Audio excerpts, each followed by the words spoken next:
Welcome to Heart, where we break the silence, bridge the gaps, and bring real conversations about mental health to the forefront. I'm your host, Lee Yaffe, founder and director of The Long Short Road. My guest today is Dr. Margo Neuburger.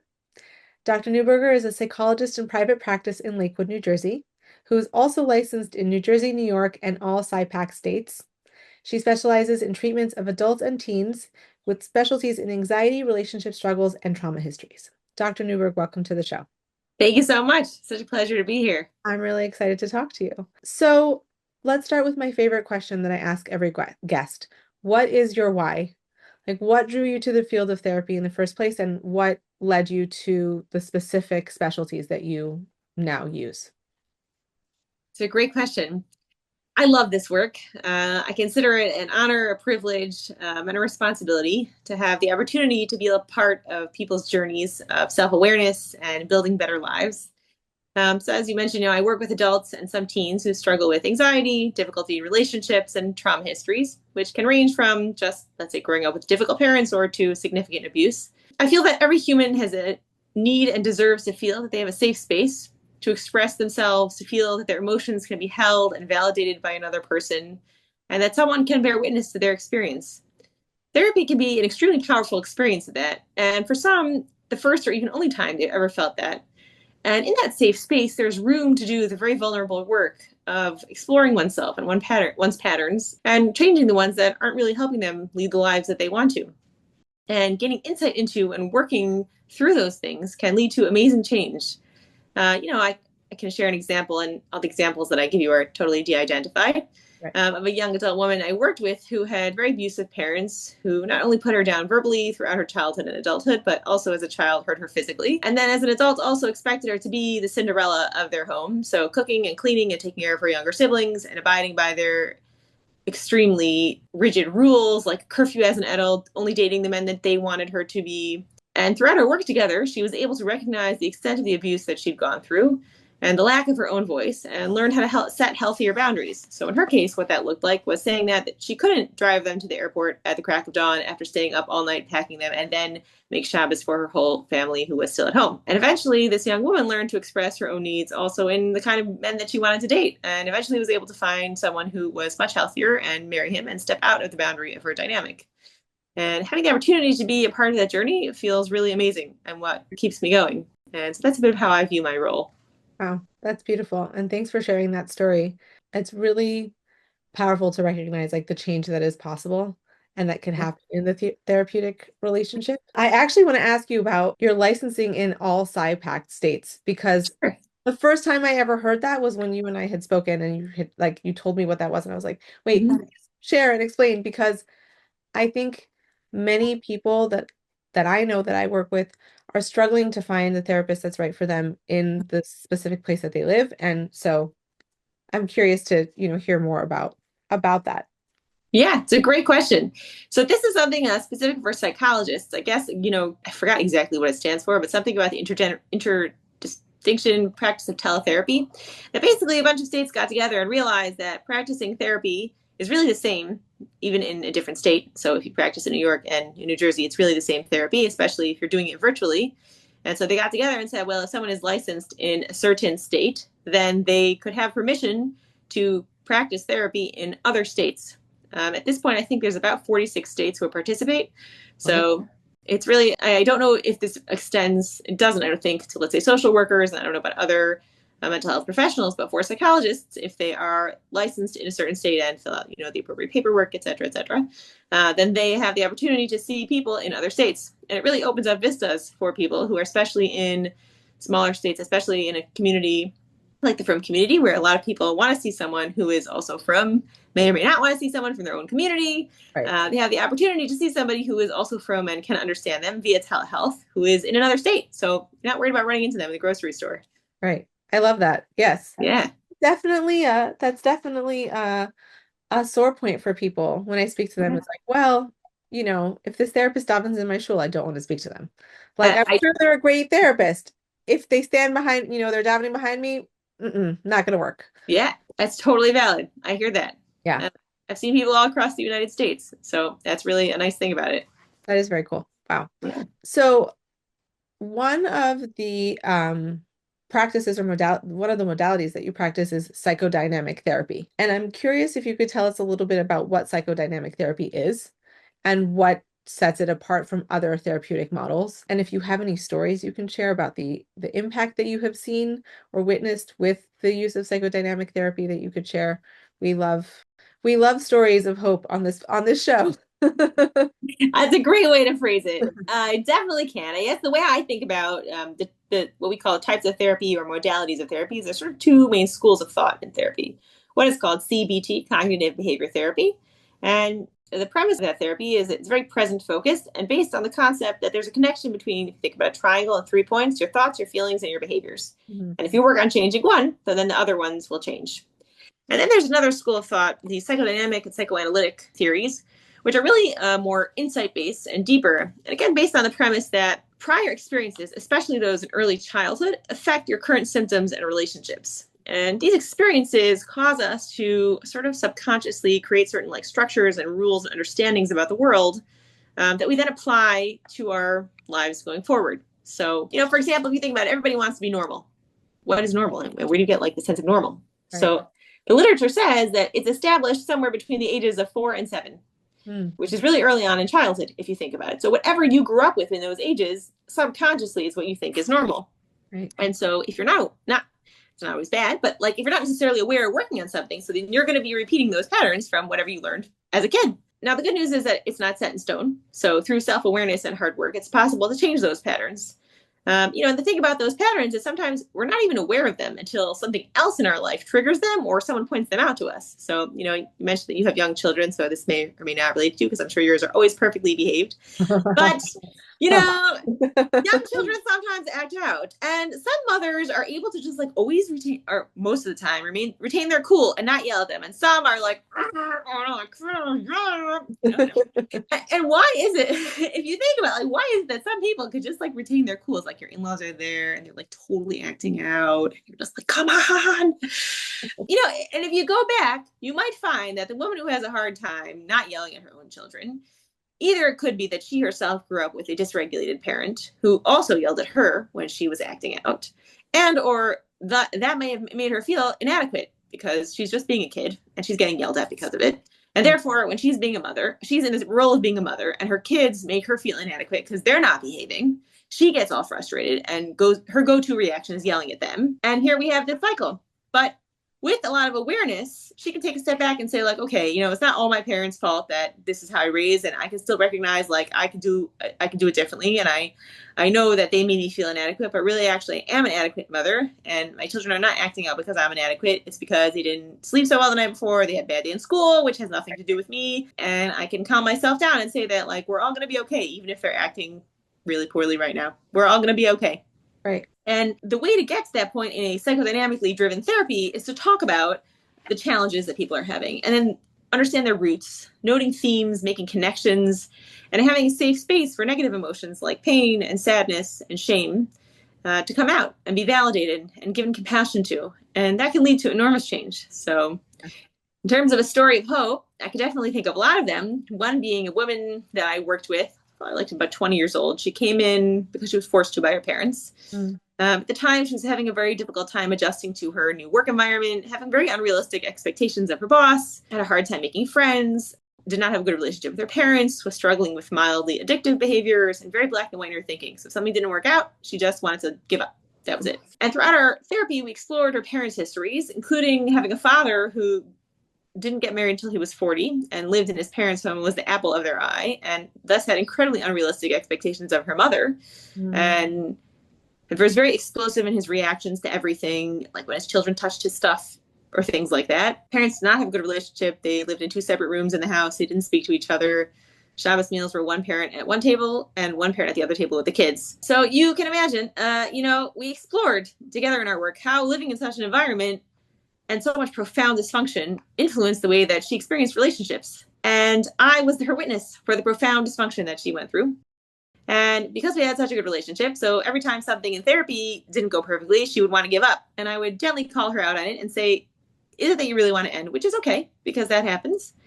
Or is it because this is your part that wants to end because it's not going perfectly? And so she would smile, and then she would bring up whatever the part was, the pain, the shame, the sadness that was coming up for her, and we would work through it.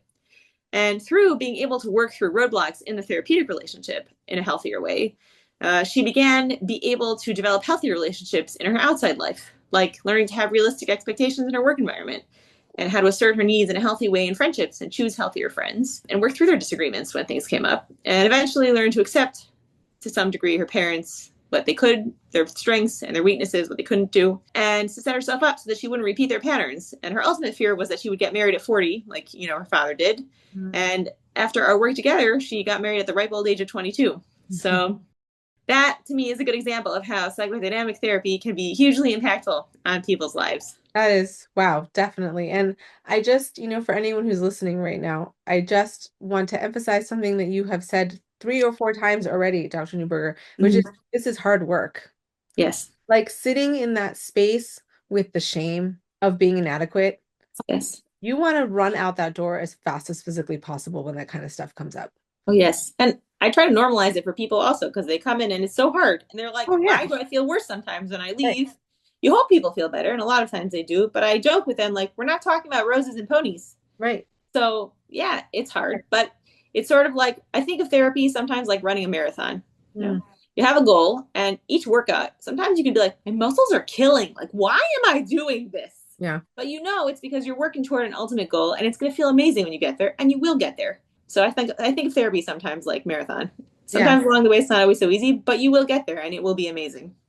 I love that approach. And I think, I don't know, maybe this is like the pop culture side of therapy and mental health becoming so much more normalized, and it becoming so much more accessible, that there is this like pop science approach to therapy now, where it's like, you do these things, or you do this class, or you follow these skills, you check off these boxes, and lo and behold, transformed person. It's like, no, yes, there will be transformation, but it's not that, you're not following a 90-day program to like undo your learned patterns, like, yes. Yes.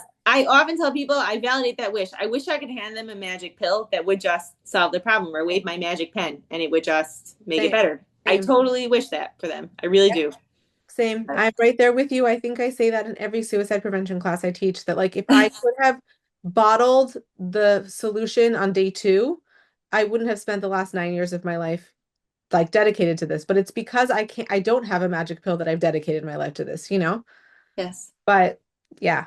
So actually on that topic, kind of like the pop science-y thing, one of the things that you and I had spoken about offline before this interview was about your work on understanding attachment and using attachment theory in your practice. I love attachment theory. It's that's like my safe place where I feel so just learning attachment theory helped me feel so seen. And it is very much like widely embraced, right, in clinical and in popular spaces, but I think that it's very often misunderstood. So how would you define attachment? And I guess, I think this is a big question. It's not one size fits all, but what do you think the process of like healing from attachment wounds involves? And maybe one other question I want to add to this, I know this is like a big thing, is I think that sometimes when people learn about attachment theory, and specifically the attachment that they had, say, to one caregiver or to both of their parents, they assign that as the meaning of who they are. I have anxious attachment. I am avoidant. And that's what I mean by, like, in the pop science, we've kind of lost something. So I'm curious on, your thoughts on that. Well, a great question. To just step back to explain the theory for a minute. Attachment theory, there's a famous researcher named John Bowlby who came up with the concept of attachment theory in the 1960s, which is that infants come into this world pre-programmed to attach to caregivers in order to survive. And often in our culture, that caregiver is the mother. And based on this relationship, say with their mothers, or caregivers, they develop a way of thinking about and understanding the world, themselves, and others that there's been a tremendous amount of research that shows that this impacts all of their future social relationships, including friendships and marriage, etc. Now, the good news is that this is not set in stone. Again, with a lot of hard work and self-awareness, it's possible to change some of the patterns that people are brought up with. So just to talk specifically about like what you had brought up, there was another researcher, her name is Mary Ainsworth, and she further developed this idea and sort of divided attachment into 4 basic categories. The first is a secure or healthy attachment. In a secure attachment, the parents are available, sensitive, responsive, and accepting to their children. The children feel safe, therefore, to go out and explore the world and kind of use their mother as a home base to come back. They get reassurance. They learn that they can express negative emotions and someone's going to help them. And children who have secure attachment tend to develop a healthy self-esteem. They're very in touch with their emotions and generally have successful adult relationships. The next 3 are what we call insecure styles. The first is called anxious insecure, and that happens when parents respond to children's needs inconsistently. So sometimes these children can rely on parents to be there for them, and sometimes they can't. Because of this, they fail to develop what we call a felt sense of security. That means they don't really feel secure because they never really know what they're going to get from their attachment figure. So therefore, they don't easily move away from their parents to explore because they're too nervous. So they sometimes become clingy, they become demanding, they become very angry, hoping that if they display more distress, then their parents will help them more. And as adults, they sometimes are clingy adults. They have a hard time trusting, and they become very demanding or possessive in relationships, or question whether they did too much or too little. And the next is called avoidant insecure attachment. And that happens when a parent has a hard time accepting and responding sensitively to their child, and instead, let's say, minimizes their feelings, and rejects them and their demands, and doesn't really help them with things. So the parent might also expect the child to help them, the parent, instead of the other way around. So the child learns that it's sort of best to not get the parent involved and becomes very self-reliant. And they don't usually turn to parents when they're struggling with something, and they don't really show negative emotions. And so as adults, these people tend to sometimes avoid relationships or keep people at like bay, you know? Now, I can think of an example of a client who struggled with significant anxiety, who said to me that every time she talked to her mother about it, her mother would put on a baby voice and be like, "Oh, you're anxious." So the last category, that's what it looks like. But we'll get to the hopeful part, just explaining this again so that the jargon is more familiar. The last category is called disorganized attachment. So these are children whose parents show atypical behavior and that they reject their children, they ridicule them, or they frighten them. And often these parents themselves have unresolved trauma histories. And it's considered disorganized because the way the parents react to the children doesn't teach them a pattern or a strategy of like responding. So the child has to figure out how to like respond to the world themselves. And that might look like acting out against their parent or refusing care from them or just becoming very self-reliant. And I think it's important to say that none of these are like all or nothing, meaning like even the best of parents are sometimes like not perfect about responding to their children's needs. But one of my very favorite researchers ever is Dr. Daniel Winnicott, and he talks about something being the good enough mother. And this applies not only to motherhood, but I think to every role that people play in general. If you think about it, this conceptually makes sense that they did a lot of research about people's memories of their childhood. And they didn't find that most people remembered every single experience they had in childhood. But they had an overall picture. Was the mother overall there for them? And teaching them that the world can take care of their needs. Were they overall loved unconditionally, thus showing that they are deserving of love? Were they overall taken care of and their emotions validated, just showing them that it's okay for them to feel negatively sometimes and that someone's going to help them. So I think that's also very comforting to say that this is not all or nothing. This is like an overall picture of parents. So if parents make mistakes, as all human parents do, it's okay. It doesn't mean you've doomed your child. And even if a person grew up, and this is what I like so much about sort of the second part of your question, what hope you have in it. Even if somebody grew up and they already can recognize, even from hearing something like this, shoot, that one's my parents. Right. That negative one. Now, you don't always know exactly which style you grew up with. Sometimes it's like hard to parse out, but you know that something about the way that you grew up wasn't great, right? Shall we say? It doesn't mean you're stuck. Right. It is possible, again, with awareness and hard work, to establish healthier relationships. And what can help heal attachment wounds is an experience of a relationship. And it has to be an experience. It can't be something that's just like, reading can help, but it's not the same. It's experiencing something with another healthier attachment figure who can sort of redo some of those things that the person didn't get in childhood. Now, sometimes that can be a mentor, it can be another relative, it can even be a spouse in a healthy relationship. Right. And of course, very powerfully, it can be a therapist. What that looks like is when a therapist is attuned to somebody's emotional state, can validate their needs, make them feel their emotions aren't too much to handle, and then help them figure out how to work through problems. So, I can think of a young adult woman I saw whose parents struggled to really function in the world. Her father had some health issues that he never dealt with, and thus couldn't really hold down a job. The parents did not really make enough money to afford supporting their family's basic necessities, including clothing and furniture. Their house had mold in it. They had like leaks and they couldn't afford to fix them. The mother was very emotionally charged and unstable and unpredictable. So the kids never knew what they were coming home to. She would have these extreme emotional reactions to everything. The parents fought over and over again about the same things, like weekly, without getting to any resolution. A lot of their children struggled with mental health things, and not many of them got help. So, like, one child molested another. They didn't really do anything about it. One child had an eating disorder. They didn't really do anything about it. One child spent a year in bed. They didn't really do anything about it. This is the picture of the family she came from. And this woman sort of pulled herself up as a young adult and came to me when she was struggling in her marriage. And one of the biggest elements that came out in the beginning of our therapy was that she was always so angry and very demanding in her marriage. And we sort of explored, and we noted that she would first also tell me a lot of stories about she and her husband yelling at each other. And when I pointed that out to her, she said to me, like, what, that's not normal? Wow. And we discussed, and she would also constantly test him to see if he would stick with her when she was criticizing him all the time. And we noted, you can see a pattern here. This is a person whose parents were not consistently there, stable emotionally, were not able to provide for her basic needs. So here she is, a very angry and demanding adult in her relationships and asking for things that really weren't realistic in a marriage. So some of the elements, I think, in our relationship of therapy that helped her heal was that she learned eventually to trust that I was a stable, reliable figure who reacted calmly, consistently, and not out of proportion. She never had the opportunity of being validated and there being such a space for her emotional experience in her life. And she also gained significant insight into the roots of her struggles and how a lot of her struggles in her marriage were really due to her childhood trauma. And she then began being able to work on changing things for herself, including working to be calm with her own children, and also living in a more functional home, and learning to express her feelings and needs to her husband in a calm, direct way. Wow. I mean, talk about changing generations. Yeah. But again, does that mean that it's always easy and things come up, of course, and get triggered? Yes. Of course. But overall, it is certainly possible with insight and the experience to do things differently. Right. And I appreciate also, you bringing up this, that all of these experiences are fluid, meaning having had these experiences in childhood does not mean that a person is doomed to repeat these patterns forever. And I think, it's important to for people to hear that and to know that.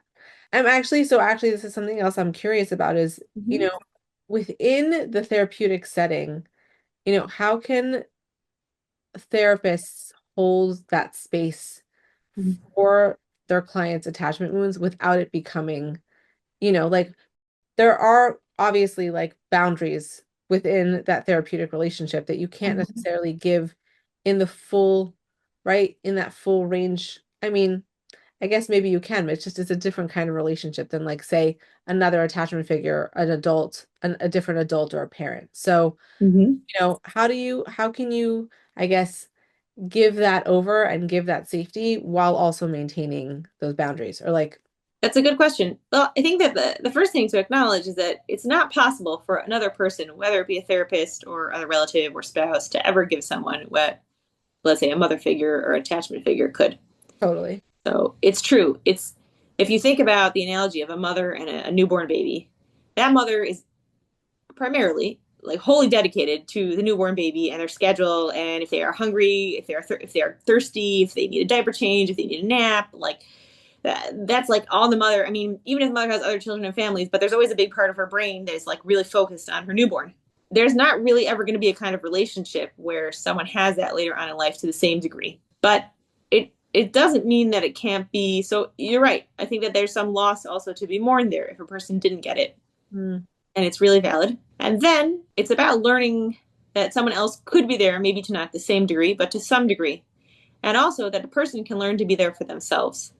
Yes. I think that this is really a big part of the healing also, that it's about teaching someone to understand, and it takes a lot of work sometimes to understand, like, what would they have needed and wanted in childhood, let's say, that they didn't get, and how can they now, in an adult version of themselves, give it to themselves now that they've experienced what that feels like. Yeah. And that's a really powerful, I'm so happy you brought that up because I think that that's something that people often miss. It's like, well, these other attachment relationships will give me what I need, and then I will have received what I didn't get in childhood, which is valid. Like we need to receive those, have those needs met by other people.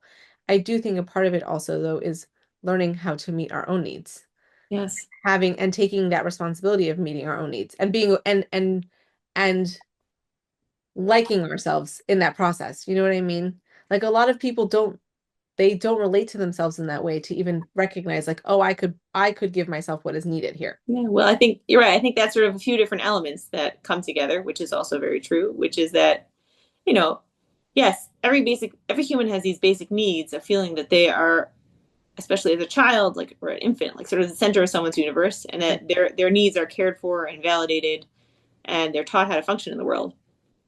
But unfortunately, not everybody gets that. Right. So then what? Like, what do? What if, God forbid, someone's parent passes away? I worked with a lot of people who did not have a parent who lived through their childhoods.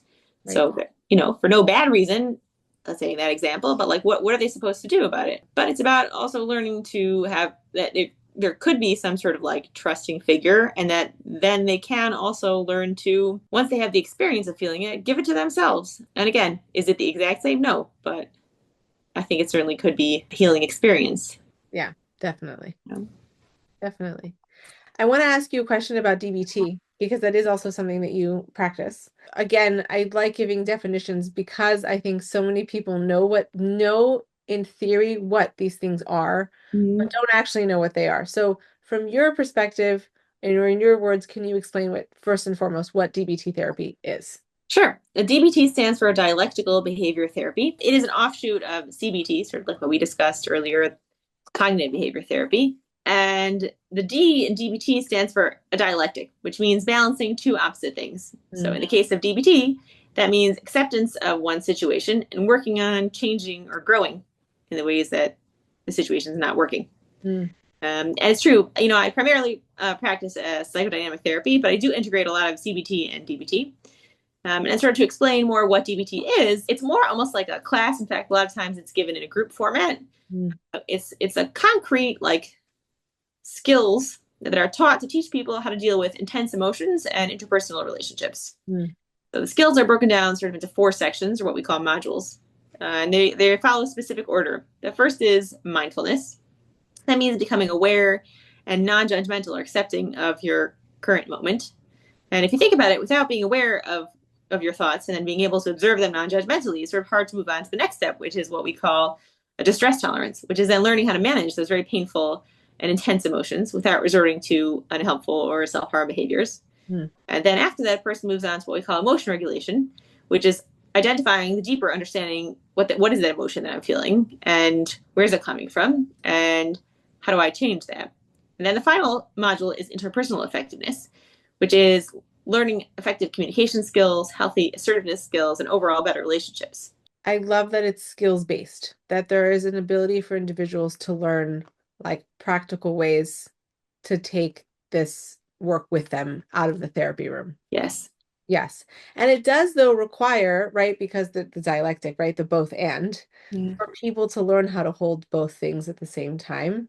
And like, I'm curious, obviously when a person comes to therapy, I think like one of the first rules is that we meet them where they are, right? Mhm. We don't try like I know that in the suicide prevention work that I do, like if a person is coming to me in crisis, now's not the time to like fix or solve the problem, right? Like there's room for that at some point, but not in that first initial moment is about the space holding.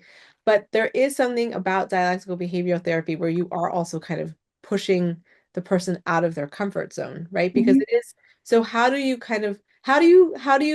balance the both and of the both and? It's a great question. And you have the hand movement down Yeah, and exactly. Well, yeah, you listen, got I it. like That's literally it. I go around everyone who knows me, like, professionally and personally will be like, Lee is the both and person. Like, Uh, I just that's because it's true. I think that's part of being human is we have to be able be able to hold duality in our hands because like that's just what is happening, yes, you know? yes, yes. Well, I think that's a great question. I think that all therapy and really therapists have to be able to meet people where they're at, Right. meaning accept them for who they are and have a realistic expectation for their capacities. For example, I'm very short. So if someone expected me to play basketball like a 6'5" basketball player, I mean, I'm doomed. Like, I will never play basketball like a 6'5" basketball player. It's just not happening. And I will never be 6'5", ever. But if they said to me, I see that you have a good shot and you're a fast runner, I want to teach you some skills to improve your game, then we have what to talk about. Right. So I think that DBT is actually exactly for people who are struggling and, let's say, aren't necessarily sure, a little bit resistant maybe, or doing behaviors that they don't really want to, or struggling to figure out how to manage two opposite things. Because, and you deal with resistance in the beginning of any therapy, and especially in something like mindfulness, because in order to be able to work through resistance, you have to understand why you're being resistant. And people are very smart. Even if they don't realize it, there's always a reason why. Right. And I find that once you do the work to explore, like, why are they resistant to something, or why are they having such a hard time? I think of a good example of a dialectic. If you've ever been to a wedding, like the mother is laughing and crying at the same time, like, how could that be? What do you mean? Like, is she happy or is she not? And the truth is she's both. She's both. She's really happy for her child is getting married. And she's also sad because she is to some degree losing her child, in the sense that the child is going to have a different kind of relationship with her. Right. So it's really both true, but it's hard. It's really hard to hold two things, especially if they're both hard. And I think that also another thing is to normalize and validate that, yeah, change is really hard. Who wants to deal with hard things? I think most people want to avoid that. I want to avoid things sometimes. I mean, everybody does. Yeah, I think that's normal. It's so funny. People will say to me like, wow, you do such hard work. You must have, you must be super regulated all the time. I'm like, that's hilarious. You are hilarious. I am as human as everybody else. Yeah. And that's also one thing I really like about DBT. And I find that I integrate some of the DBT skills into work with everyday people who struggle with everyday things. Because even someone who has pretty good emotion regulation skills, let's say, I think we talk about emotion regulation in our vernacular. It's really inclusive of two sets of DBT skills. Distress tolerance, that means the initial of, like, someone's in a crisis or a panic and struggling, like, how do you help them calm down? And then the deeper work of emotion regulation, figuring out what they're feeling and why they're feeling it and how to do it differently. But even people who are pretty functional in their lives, life throws you lemons. So then what? Right. And so I find some of the skills, like one's called the tip skill. The T and the tip skill, DBT, again, is broken down in these modules. Each module has like these acronyms. Each letter of the acronym stands for another skill. So it's a lot to go through all of them, but I'll talk about one or two. So the T and tip skill stands for temperature. And if you think about it, when you are really stressed out, your body temperature might change. You might be sweating. You might be overwhelmed. You might be like breathing heavily. So one way to help calm yourself down, this doesn't solve the problem itself, but it calms you down, is to change the temperature in your body, which you can do by holding an ice cube. You can also do, seals in the zoo, they, like, if you think about it, they like dunk their noses into water. Like, yes. So I tell people, like, be the seal. Okay, so this area in your face here has like these nerve receptors, and you can take a bowl of cold water and like dunk your face in. Or if you don't have bowls, so go over to the sink and like splash some water right in this area of your face. Because what it will do is sort of like shock your body a little bit and like calm it down. And then you are in a better state to make a decision about whatever it is that you're going through. Right. And another skill that I really like is called the self-soothe skill, through your five senses. So that means, again, when you're really stressed out and overwhelmed, or like you just feel this intense emotion about something, you can't get out of it. One way to do that is by calming yourself down. Some people like to listen to music. Some people like to look at beautiful sunset. Some people like to smell a scented candle. Some people like to taste their favorite food. Some people like to snuggle up in a warm blanket. Something that, again, it just sort of like calms your own body down, takes you out of that moment, and then enables you to be able to focus on whatever's going on and the feelings that you're having in a much more grounded way. So that's one way that I find also that even these skills are not just, they're both for people who are having intense emotions and really struggling, but also really for just the everyday average person probably does this without realizing. Right. Because I think, one of the things that I find to be, a piece of conversation that I'm having with people very often recently is that mental health is not only the diagnosis or the lack of a diagnosis of a mental illness. Mm-hmm. Like, mental health is a spectrum, and we all ebb and flow throughout our lives. And so just because you're not struggling with something severe doesn't mean that you don't need tools to help you get through life, because life is lifey, Yeah. I tell people I have yet to meet someone who hasn't struggled in life. When they meet them, they should tell me. Yes, please. I would like to give them an award for not struggling. I think it's okay. It's part of being human. That's part of it. And sometimes I think about people who come to therapy. Yes, could they come if they have a diagnosis of a severe mental illness? They could, but also it could just be someone who is a human, and all humans have struggles, and they are making the choice to really deal with them. Right. And that's very impressive and courageous. Yes, I agree. And I just, again, for anyone who's listening, want to normalize for all of you that, like, help is normal. Asking for help and needing community and support and guidance and all of those things, like those are normal things that Hashem baked into all of us. I say people don't live on a desert island. Right. And even those who are living on a desert island are trying to get off. So I want to ask you, as we're winding down, if you have a message, speaking of hope and like giving stories of hope for anyone who's listening now who is struggling. Do you have anything to share for people who are either struggling or who are just, supporting someone who is, or, going through the journey of being human? That's a tall question, but I do think there is always hope. And I think that, like, as we discussed, there's always growth. And no matter what a person went through in life, you can always work on it and change and improve. And whether therapy can be the tool to help somebody, whether other things can, I think about some people, sometimes they're worried, oh, only if I go to therapy can I get help, or only if I do this. And I think that therapy is also about growth and the person learning to grow and sort of fly their own wings. I think of myself sometimes like I'm a coach, but they're the player. Like you mentioned, therapy has boundaries of like, it's once a week usually, or sometimes twice a week for 45 minutes. And the change happens in between those sessions, though it's often based on what happens during those sessions. I can think of someone I worked with, a middle-aged woman who came due to struggles in her marriage. And throughout our work, we discussed how she grew up in a home where they never talked about feelings or challenges. And she married somebody who also had no language or skills to talk about feelings and ended up doing things that really hurt her without taking her into consideration, and worked through together. And she first in our work was able to experience being heard and having someone being attuned to her emotional experience and learning a language to express her thoughts and feelings. And she and her husband were able to start marriage counseling and talk about things they never brought up before. And because she experienced the feeling of being attuned for, she also became able to be attuned to her children in a more meaningful way and to notice their needs. And, in our last session together, she was also like, oh, how am I going to manage without therapy? And I reminded her that all of this growth is what she did. I sometimes think of therapy, or even insight, wherever it is that someone gains it from. It's kind of like turning the lights on. Yeah. At the good and the hard, you see things, but it doesn't go away. So right. Once the growth happens and someone is able to do that, then it really stays with them. They're able to make and maintain the positive changes and build lives that are really worth living and what they want. Beautiful. I love that. Thank you for that. Dr. Neuburger, thank you so much for joining me. Thank you. This is such a pleasure. Thank you for this opportunity, Lee. Thank you. Thank you for tuning in to Heart.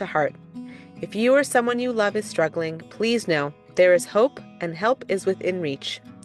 Since 2019, the Long Short Road has been walking alongside at-risk individuals, offering trauma-informed programs, a non-emergency hotline, and a community that fosters healing. No one has to go through this alone, and we are here for you. Discover how the Long Short Road is changing lives. Visit www.thelongshortroad.com or email us at info@thelongshortroad.com to learn more. You can be part of this mission. Sponsorship opportunities for Heart are available. Honor a loved one, support your community, and help us make mental wellness resources accessible to those who need them most. Until next time, remember, love and connection are the greatest healers. This is Lee Yaffe reminding you, hope is here, healing is possible, and you are never alone. Together, we're walking this long, short road to a brighter future.